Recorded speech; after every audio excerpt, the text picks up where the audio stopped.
오늘은 참 아직도 차가운 냉동실에 누워있는 공군 여군 그 부사관의 문제에 대해서 대책을 요구하는 그런 기자회견으로 오늘 급하게 내용 변경을 했습니다. 네, 오늘 조금 전에 그 여혜국 대표께서 설명하신 대로 모두 발언 시간인데 생략하고요. 최근 공군 부사관 성폭력 피해자 고 이중사 사망사건 관련해서 오늘 대표자는 기자회견으로, 그래서 기자회견 취지와 관련해서 대복주 부대표께서 제안 설명을 주실 예정이고요. 그리고 이어서 여혜국 대표께서 이번 군대 성폭력 근절 그리고 군 인권 혁신 관련한 제안 관련한 발언이 있겠습니다. 먼저 기자회견 시작하기 전에 배석하신 분 소개 먼저 드리겠습니다. 여혜국 당대표 함께 하셨고요. 그리고 대복주 부대표. 네, 반갑습니다. 네. 그리고 우리 배진교 원내대표님도 함께하고 계십니다. 식수는 아까 말씀드린 대로 하고요. 시간이 되는 관계로 바로 이어서 오늘 군대 성폭력 근절과 군 인권 혁신 기자회견 정의당 기자회견 바로 시작하도록 하겠습니다. 네, 안녕하세요. 정의당 젠더인권특위위원장 부대표 배복주입니다. 이번 2021년 3월 2일에 이제 공군 여군 부사관이 이제 사망한 사건 관련해서 정의당에서 이제 대책을 마련한 내용을 발표하고자 합니다. 우선 이제 이 대책을 마련하게 된 배경 설명을 아주 간단하게 말씀을 드리면 군은 사실상 상명하복의 지휘 체계로 이루어진 위계 조직이고 남군이 대다수를 차지하는 남성 중심의 조직 문화를 가진 대표적인 국가 조직입니다. 집단적으로 거주하면서 일상을 보내는 시설 구조라는 점에서 폐쇄성을 가졌다 이렇게 판단하고 있고요. 또한 이제 전시 상황을 대비하는 위기 대응이 중요한 목표이기 때문에 군인의 인권 침해나 그리고 차별적인 문제에 대해서 그 감수성이나 민감성이 후순위 과제 혹은 사소하게 취급되는 경향이 있었습니다. 이러한 구조에서 여군이 경험하는 성폭력 피해를 가해자의 일탈로 치부하거나 피해자는 군을 위해서 참거나 문제를 크게 일으키지 않도록 강요받게 됩니다. 이런 상황에서 성폭력 피해 여군은 성폭력이나 성희롱에 대한 신고를 하게 되면 진급이나 장기 복무를 못하게 될 인사상 불이익을 감당해야 합니다. 상관의 인사평가가 진급의 중요한 요소이기 때문에 내부에서 문제를 해결할 수 없고 오히려 인사상 불이익이나 보복 그리고 괴롭힘을 받을 수 있습니다. 그래서 쉽게 신고를 하기 어려운 구조라는 점입니다. 용기를 내서 신고를 하더라도 군의 지휘를 받는 군사경찰, 군검찰, 군사법원에서 제대로 수사와 판결이 이루어지지 않을 거라는 불신과 불안이 있을 수밖에 없습니다. 또한 피해자를 비난하고 의심하고 낙인하는 2차 피해를 감당해야 됩니다. 이처럼 군에서 지속적으로 성폭력이 발생하게 되는 원인은 군의 성차별적인 구조와 문화, 그리고 폐쇄적인 네트워크, 심각한 2차 피해 발생 등으로 진단됩니다. 비단 여군의 성폭력 문제뿐만 아니라 군에서 발생하는 폭력, 폭언, 괴롭힘 등의 인권 침해가 다수 발생이 됩니다. 인권 침해는 차별적인 구조와 문화가 그 원인입니다. 이제 군이 성찰하고 민주주의와 인권의 원칙에 따라 운영될 수 있도록 변화해야 됩니다. 오늘 이 기자회견은 지금까지 군에서 내놓은 대책이나 해왔던 노력들이 명백하게 한계가 드러났다 이렇게 판단을 하고 있고요. 그래서 저희 정의당은 군의 민주적인 통제가 필요하다. 더 이상 성폭력을 비롯한 군대에서 발생하는 인권 침해를 잠깐의 이슈로 넘어갈 수 없고 근본적인 해결을 위해 높은 수준의 혁신을 위한 정책적 대안이 필요하다고 생각합니다. 오늘 정의당에서 군과 관련한 강력한 혁신과 개혁을 요구하는 대책을 4가지 정도 대표님이 말씀해 주시겠습니다. 네, 정의당 대표 여영국입니다. 어제 그 이 부사관이 안치되어 있는 병원에 조문을 다녀왔습니다. 그리고 부모님과 유가족을 만나서 정말 아픈 이야기를 듣고 왔습니다. 먼저 죽음으로 내몰린 성폭력 피해 여군의 명복을 빕니다. 아직도 실신을 거듭하면서 죽음을 받아들일 수 없는 유가족들의 아픔에는 어떤 위로의 말씀도 드리기 어렵습니다.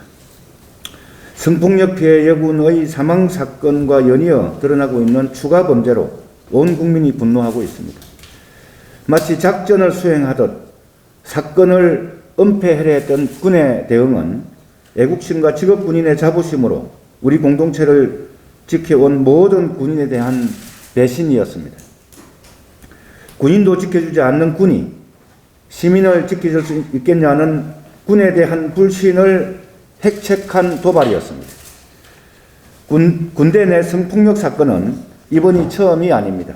2013년과 17년 성추행 피해 여군의 사망 사건을 계기로 군은 성폭력 건절 종합 대책을 발표했고 국방개혁 2.0에 성폭력 예방교육 확대와 예방 전담 조직 강화 등의 대책을 마련했습니다.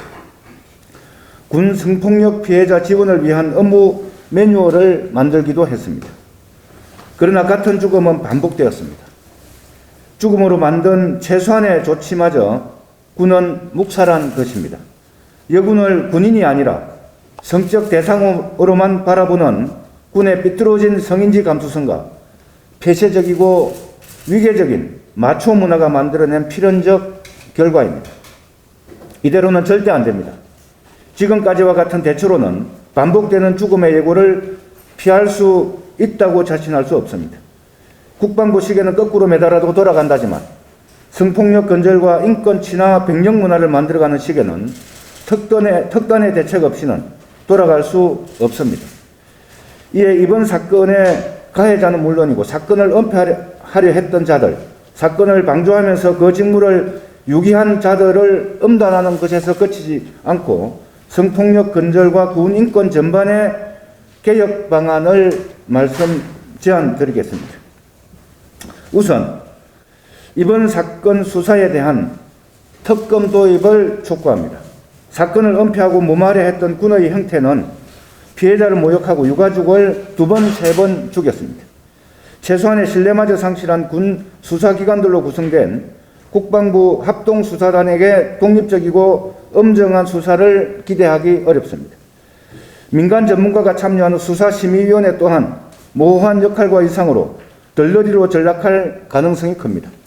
따라서 이번 사건의 가해자들과 2차 가해자, 특히 피해자를 해유해 사건을 은폐하려 했던 지휘계통 책임자들을 엄정하고 독립적으로 조사하여 사건의 실체를 성역 없이 밝히기 위한 특별검사 도입을 제안합니다. 다음으로 국회 청문회를 제안합니다. 국회 청문회 제도를 통해서 그동안 군대 성폭력이 발생할 때마다 마련된 조치들이 왜 작동하지 않았는지, 지휘계통에 책임 있는 자들이 그 조치를 어떻게 뭉개버렸는지 제도를 만드는 국회에서도 청문 과정을 통해 밝혀내야 합니다. 그래서 책임 있는 자들에게 징계 등의 필요한 조치를 단행하고 허점이 있는 현실은 제도 보완을 통해 메워야 합니다.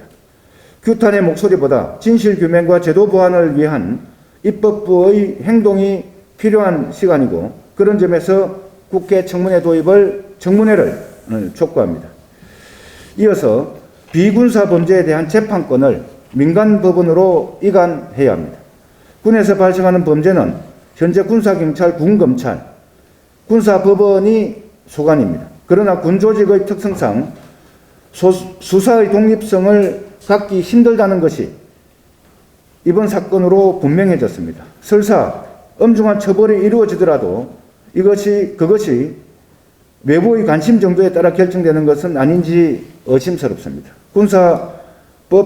군사법원법 개정을 통해 비군사 범죄는 군사법원이 아닌 민간 법원으로 이관해야 할 것입니다. 대통령 직속 군 인권혁신위원회 설치도 제안합니다. 위계적이고 폐쇄적인 조직의 특성으로 군 전반의 인권 실태가 제대로 파악되기 어려운 조건입니다.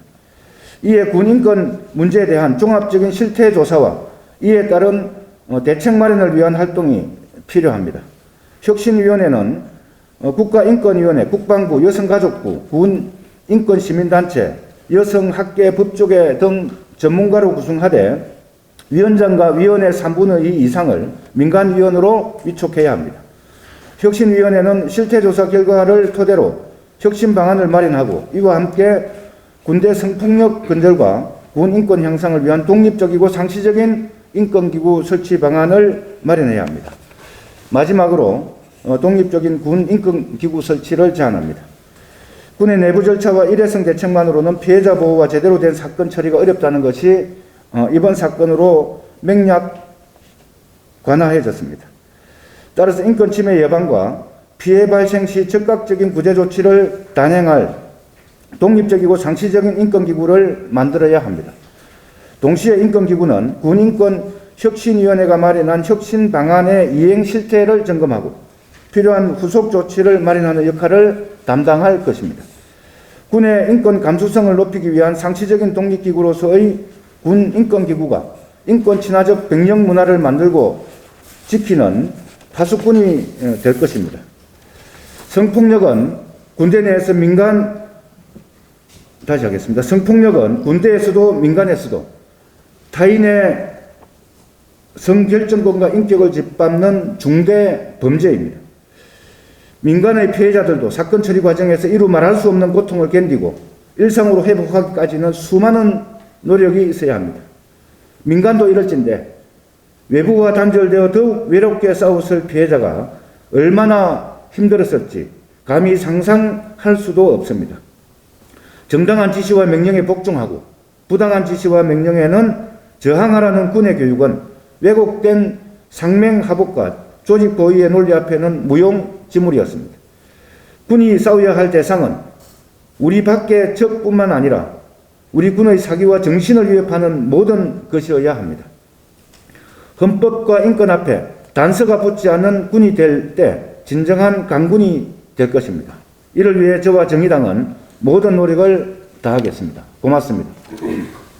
네, 유영국 대표님께서 자세하게 말씀드렸기 때문에 원내에서 진행하고 있는 사항만 간단하게 좀 말씀드리겠습니다. 첫 번째로 실체적 진실을 규명하기 위해서 특검 도입이 무엇보다 필요한 상황입니다. 그래서 여야 정당에게 다시 한번 촉구합니다. 특검 도입을 위한 여야 협의를 조속히 진행해달라고 하는 요구를 함과 아울러서 청문회를 국방위원회와 여가위원회에서 동시에 실시해 줄 것을 촉구합니다. 이번 사건은 실체적 진실을 규명하는 것과 아울러서 그동안 군 내에서 있었던 다양한 성폭력 사건에 대한 파악이 중요하고 실제 이런 상황들이 발생했음에도 불구하고 개선되지 않고 있는 이유에 대해서 정확하게 파악을 해야 향후 실질적인 대책 마련이 가능하기 때문에 청문회를 통해서 반드시 그간에 있었던 여러 가지 성폭력 사건에 대한 사실규명들이 다시금 필요하다 이런 말씀을 드리고 또 하나는 군이 현재 2주간 성폭력 신고센터를 운영하겠다고 하는데 실제 지금까지 지내온 상황들을 놓고 보면 군 내에 설치된 신고센터에 과연 어떤 피해자들이 신고할 수 있을지에 대해서 의구심이 들 수밖에 없는 상황입니다. 그래서 현실적으로 이런 청문회 과정을 통해서 현재 피해를 받았지만 말하지 못하고 있는 피해자들을 위해서라도 청문회 과정이 필요하고 그 청문회 과정을 통해서 숨지기고 있는 많은 피해자들이 그런 목소리들을 낼 수 있도록 하는 기회를 열어야 된다 이렇게 판단하고 있습니다. 아울러서 군사법 개정과 관련해서 성폭력 등 비군사 부문 관련된 법안 개정을 추진하고 있는데 저희 당의 유호정 의원이 비군사 부문 관련된 민간으로의 이전에 대한 법률 개정안을 준비 중에 있다는 말씀도 드리겠습니다. 이상입니다.